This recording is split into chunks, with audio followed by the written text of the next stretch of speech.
Who was in the previous presentation? Can I just ask you to show your hands? The one before lunch? Anybody? Only one, okay. You missed something. It was about GDPR, the new laws, and a kind of a logical proof that as part of meeting those requirements, you had to implement a DLP solution. That's not something that people really enjoy doing. My name is Ian Wallace. I've been with Digital Guardian for 5 years. We're a DLP, traditional DLP vendor.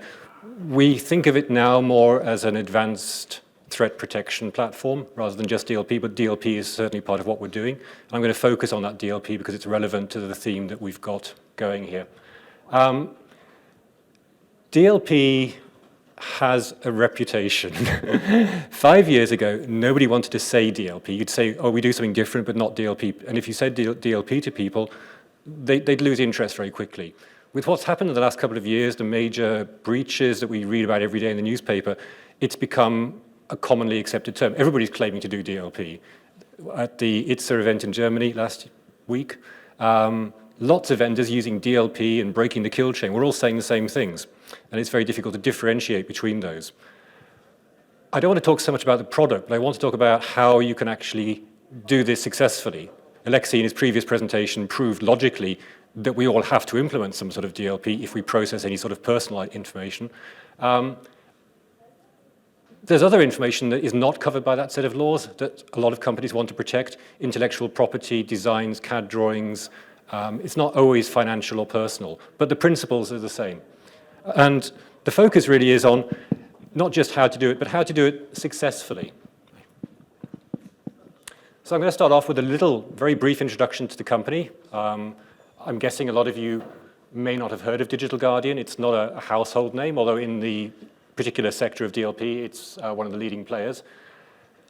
Just refresh on what we mean by data loss prevention, and then look at how you can actually implement this successfully. And the strategy that I've seen customers implement, before I was a pre-sales engineer, I was actually a professional services person, so I've actually deployed this product at scale with real customers. So it's not really marketing-based, it's more my own experience. Digital Guardian's been around for quite a long time. I mean, 2003 is a long time ago in computer terms. It started off with a small startup company in the States who were not doing DLP, were doing more pharmaceutical development, had some of their intellectual property stolen, looked at the market, found there was no solution that would have prevented that from happening, and being a startup, decided to start up again, this time preventing what had just happened to them because they'd realized there was a market for it. And since then, we've been focused purely on data loss prevention of intellectual property based on that real example that the founders had of losing their own data. Based in Boston, offices all over the place, Gartner rates us as one of the leaders in this space. One of the things that maybe is different about the product, I mean, there's lots of stuff that's different, but one of the things that immediately springs out is that we're platform agnostic, so it works Linux, Macintosh, and Windows, which I don't think any other solution does. We're network and endpoint based, so we have two different parts of a solution. And we protect against not just insider threat, but external threat, which sounds like a strange claim to make, but it's true, and technically I can explain to you why that is. And we offer data protection, advanced threat protection, and a host of other things. But it's not so much about the product, it's about how you approach this sort of task. Some scary numbers to start with. 55% of all attacks were carried out by somebody with inside access. So an employee typically, although it might be compromised credentials. That also means that 45% of attacks were carried out by people outside the company. So I always find it interesting when I'm talking to somebody and they say, oh, we want to prevent insider threat, data loss. I say, well, do you want to prevent some risks or all risks? And of course, the only answer you can give to that is all risks. So it has to be both insider and external. And if you can do that with one agent and one product, then that's great. 59% of employees who quit take some company data with them. Ask yourselves this: if you were going to leave your company tomorrow, what would you take? It's an interesting question, right? A lot of people, when they think about it, would take their PST file, all their mails, just think what's in there. If you just had one thing that you could take, that would be really useful. Sales guys typically would go into Salesforce and run off some report listing all potential customer contacts and as much contact information as possible. But everybody does it. What we also see, more so in the States, I think, kind of an interesting behavior called squirreling, where one person in a department is let go, as they say, sacked, dismissed, fired, and his neighbors in the adjacent cubicles start to collect data. They don't actually steal it, but we see this behavior, people collecting a little folder of stuff that they would take with them. That's kind of an interesting behavior to see. So people preparing to steal data rather than actually stealing it, we see. Because the way it's going to work in the States, hopefully it's different here, is your boss says to you, Ian, can you come into my office? Oh, and bring your laptop and your badge. You've then got like about 30 seconds to copy stuff to USB. And that's what this folder on your desktop is for. It's your escape package. So 59% of people take something with them deliberately. That's pretty high. And the low number is that only 18% of companies are really thinking about this stuff. I mean, actually 20% could be worse, but it's about 20%. Why? Because they don't know how, or they're afraid to try. As a person responsible for implementing this sort of solution, I've got two concerns. One is I have to prevent data loss. Secondly, I have to prevent career loss. And implementing a DLP project badly can be severely career limiting. You can break the business, and we want to see how to avoid that. We talk about inadvertent data loss, malicious insiders. Malicious insiders always sounds really exciting, people stealing your data. Actually, it's not that exciting in the real world. A lot of what we see is almost the opposite. It's people inadvertently exposing sensitive data to risk, but not meaning to. So I'm an employee. I'm actually a good employee. I told my boss it would be finished Monday. Yeah, I was on eBay a bit, and then I didn't really finish it. So I'm going to copy it onto a USB stick, take it home, work on it at the weekend, bring it back Monday. I'm a great employee. I'm putting in extra time. Unfortunately, I lost the USB stick, so that sucks. Or, no, I'm an admin person. Every Friday, I have to send this Excel spreadsheet to our suppliers, and it's like 5:30, and I kind of like to get out of here. And I send the email, and it comes back, exceeds your mailbox size. Right, do I open an IT ticket at 5:30 on a Friday, the sun's shining, I want to go and get a beer somewhere? No, I know how to share data. I'll put it in Dropbox, send a link, brilliant idea. I think I should get like Employee of the Month for that one and a €50 Amazon voucher. Actually, I get called up by the security people saying, why did you do that? I didn't realize what I was doing. I thought I was doing the right thing. We see a lot of that sort of behavior. So it's not always as exciting as malicious, although that does play a part. And of course, there is deliberate theft. I mean, here, the guy on the left for you, stealing the laptop. I've experienced this as well. A chemical company I worked for, their chief development scientists were repeatedly having their laptops stolen, and it turned out what was happening was children, teenagers, 14-year-olds, were being paid to follow these people for weeks at a time until they made a mistake. Like this guy left his car window open at a gas station, went to buy some cigarettes, came out, laptop's gone. They would follow these people for weeks until they just made one little mistake and they could take the laptop. And if they got caught, they were 14. In Germany, they send them back home. They can't do anything. So they only needed a one-way ticket to come. That's a real risk as well, but very, very targeted. And we talk about disgruntled employees. I mean, I've been in companies where everybody was disgruntled. Not now, but in the past. But people taking stuff with them. Also, people stealing stuff for commercial gain, stealing stuff to punish their company, to punish their boss. Those are common scenarios. I mean, I don't think they're so common, but it is a real risk. And there's also the external attackers, people who are deliberately targeting your company with something that antivirus is not going to help you with. I mean, if I want to target a particular company, I'm going to do my homework. It'll take me a couple of weeks. I won't do it alone. I'll map out the people, the companies. I'll go to pubs. I'll spill beer on people. I'll get into conversations with them. I'll say my phone's broken. They'll tell me who their network guy is. Hey, go speak to him. And after a couple of weeks in this pub hanging out with them, I know who's interested in Formula One cars. I send them a PDF because my wife works in the marketing department at Formula One. I was like, oh, sorry about the beer. Here's a ticket. He opens a PDF. I'm in. It's a lot of work, but all of us would be susceptible to it. I think all of us would be susceptible to a phishing attack, although we're probably all IT security people. Eventually, you'll get one that just looks so real, you'll open it just by chance. So preventing the attack is impossible, but preventing data loss resulting from it is possible. We're talking about all this sort of data. Whatever it is your important data is, it's data that's sensitive. So how do we do this in the real world? We don't want to just block everything. Sometimes people say, oh, okay, make it all stop. Okay, make what stop? I don't know, just make it all stop, the data loss stuff. You're a data loss prevention company, prevent my data from getting lost. Well, okay, nice idea, not going to work. We need to educate users to stop doing risky behaviors. We need to obviously do what's technically possible. So how would it actually work in the real world?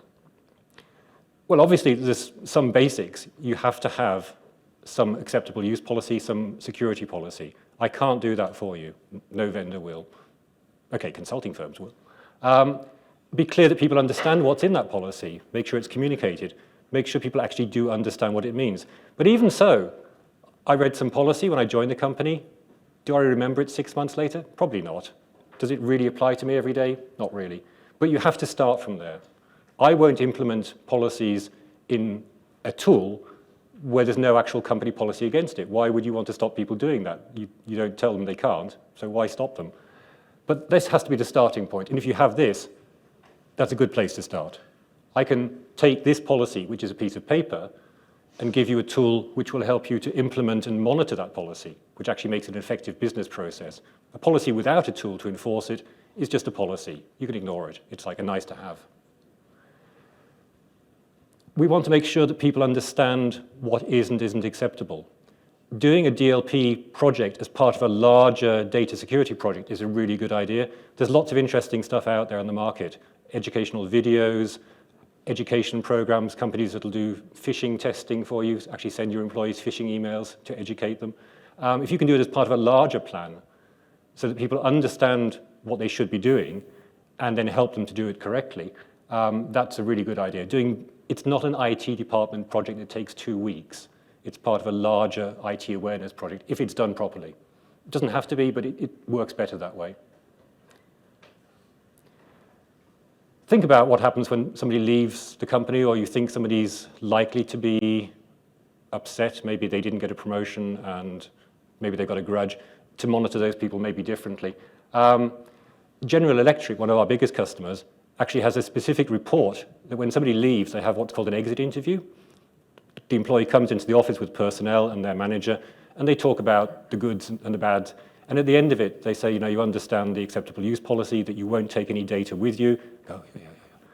And then they turn a little document over to them and say, and this is a list of all the sensitive data that you've handled in the last 6 months. Just make sure that none of it actually goes public, because if it does, we know who had it last. It was you.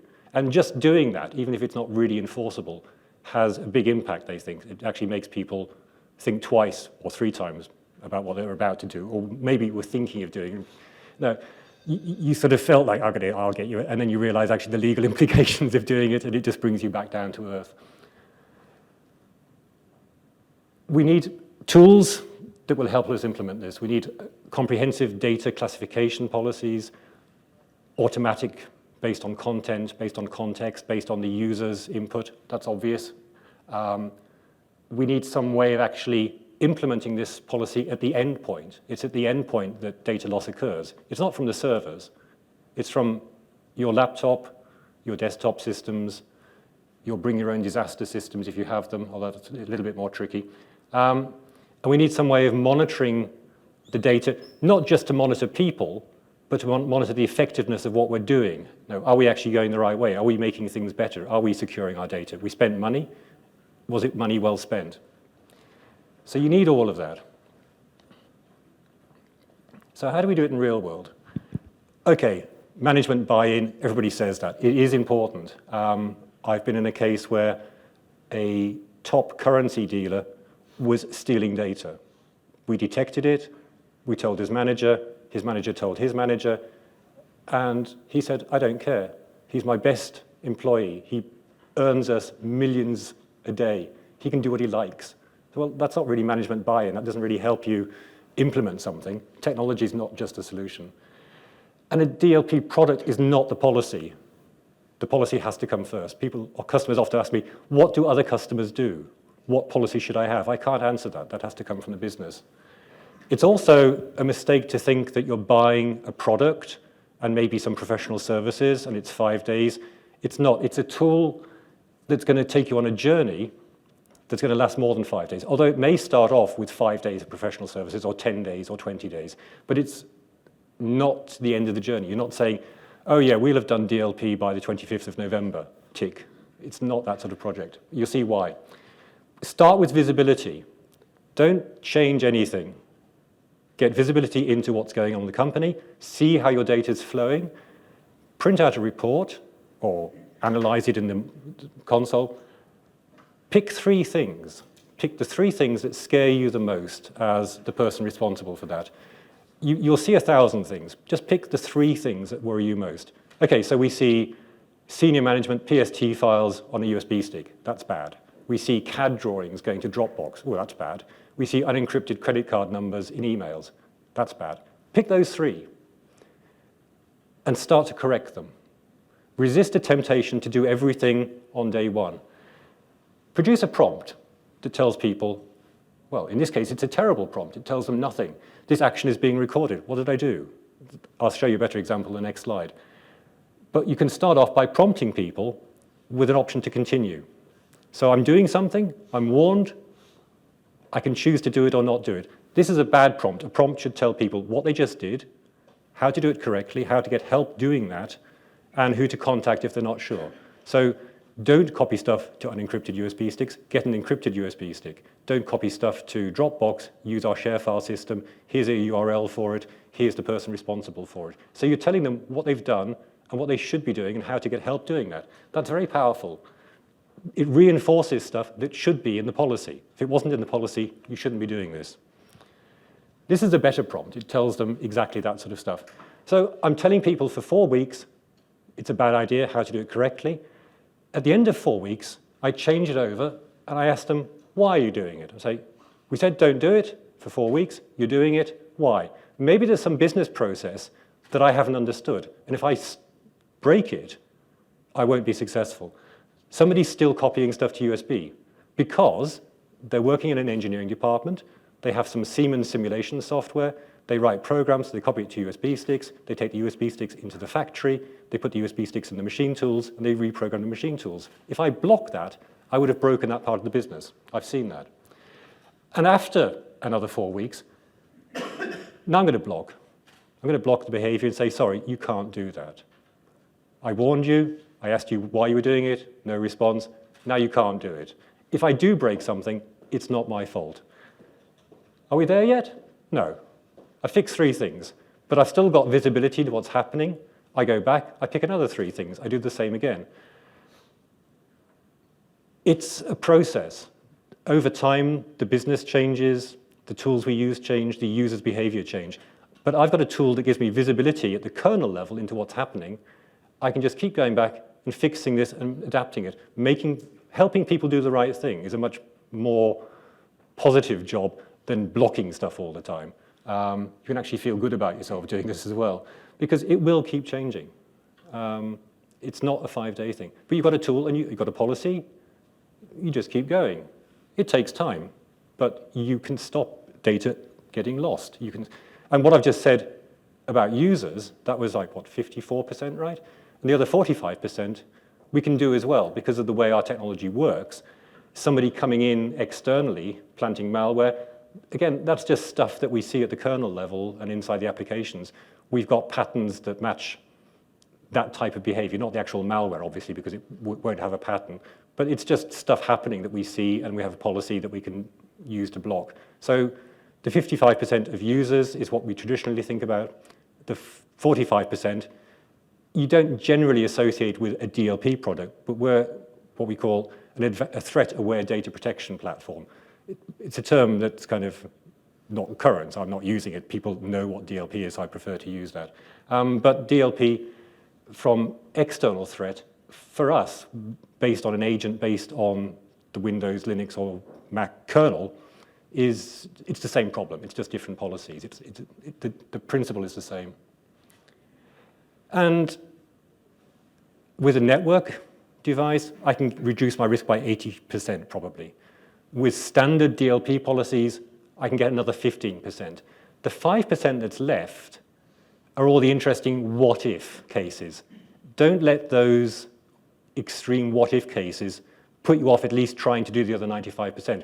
But what if somebody writes their own archiving tool, uses a remote session to this machine, and then jumps to this machine, gets the data into Toad, does a screenshot of it on the screen, pastes it into Word, zips that, renames it, and sends it out. Can you block that?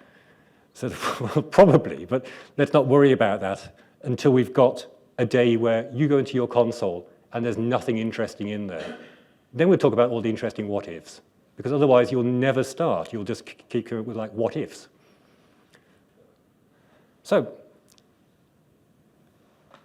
the previous presenter proved to you that you have to implement DLP, and I made it sound really easy. It's not trivial, but people do this every day. Companies do implement DLP policies every day. Don't be afraid to try, and legally, you have to anyway. So hopefully you feel less afraid about tackling it than you did before. Thank you for your time. Are there any questions? I think I've got a few minutes left. Please. Just a comment, it's not a question. You cannot block everything, right? And anyway, the employees, they will find a way to steal this information. From our experience, if they feel that somebody is taking look after them all the time, and you allow them to do everything, but they know that somebody is just checking it, it works much better. Okay. And one more thing is that it's about a culture of the employees of the company. Yeah. What do they feel about the company? Do they care about the company? And this comes more from the bosses. What is their attitude to employees? Do they take care of the employees? And Yeah. so this is it. One more thing, I didn't see anything about the administrators. These are the biggest threat because you cannot control them. Oh, right? we can. They will do everything, whatever it is, and the boss should just trust him. I always get this question. No. Yes, but this administrator, he got access to everything, right? Yes, it is. He got access, but if you don't trust him, just fire him. I mean, that's a valid point. Administrators for us are just other users. I mean, they can't uninstall the software. They can't see it any more than anybody else can. And they have more trust, and sometimes they're the first people who are actually suspected. We've got specific cases which are just about proving that an administrator did, or often did not do that. I've got a customer who's an outsourcing company, and their whole use case is because they administer somebody else's systems, and to be able to prove to their clients that their administrators didn't do something. Yeah, just had to prove my boss that what if they steal our data? So they don't. Yeah. Well, how do you know that? They have the access to everything. Yeah, I mean, it's okay to prove They that somebody can didn't. if they want. I would argue with that, but yeah, okay, I mean, Yeah, well, we're talking percentages. The We can do a lot. main point is that you should monitor them and you should tell them that everything is being monitored, Okay. logged. They accept it if you show them. This is a cultural difference, I think. Yeah, it's a valid point. You could do it that way. You just skip the prompts. Well, no, you put in some USB stick. It shows that everything that will be done with it will be monitored by administrators. That's it. It goes away. You can so do. It's your decision. You can copy something or not. Yeah. You can do it that way. The technology is the same. We could do it that way. Well, But yeah, interesting. well, in your experience, what has been the most effective way dealing with the administrators? We wouldn't treat them any differently to a user. They've got more rights. But they can't bypass the software unless they are the Digital Guardian administrator, who I guess you have to trust. That's probably the one person that you need to trust. Why? Although I've seen situations where nobody has been given admin rights, and it's a split password, so 2 people have to sign on to actually get admin rights. Like starting a nuclear bomb? Sorry? Like starting a nuclear bomb, you need 2 people, right? I think you need 3. 3. Okay. Well, it'll be 1 in a couple of weeks. All right. Any more questions? Just one comment about this one. What you say is this is out of scope of the DLP actually. So there is another solutions for administrators. For example, privileged user monitoring. So we can record everything what they're doing with RDP, remote desktop session, or SSH. It's no problem. I can see what doing the administrators. Solutions, you should do some solutions. Okay. Well, They can find well, depends on imaginarity of how it works. yeah, okay. Oops, All right. that was definitely the That's timeout. sysadmin. All right. Let's check our phones. Has data been leaked or not yet? When I came here, I deleted all my sensitive pictures from my phone because coming to this place, oh, see, something happened. Okay, any more questions? No? Yes? No. Okay, let's say thanks so much to Ian Wallace with a little present and invitation to the after party.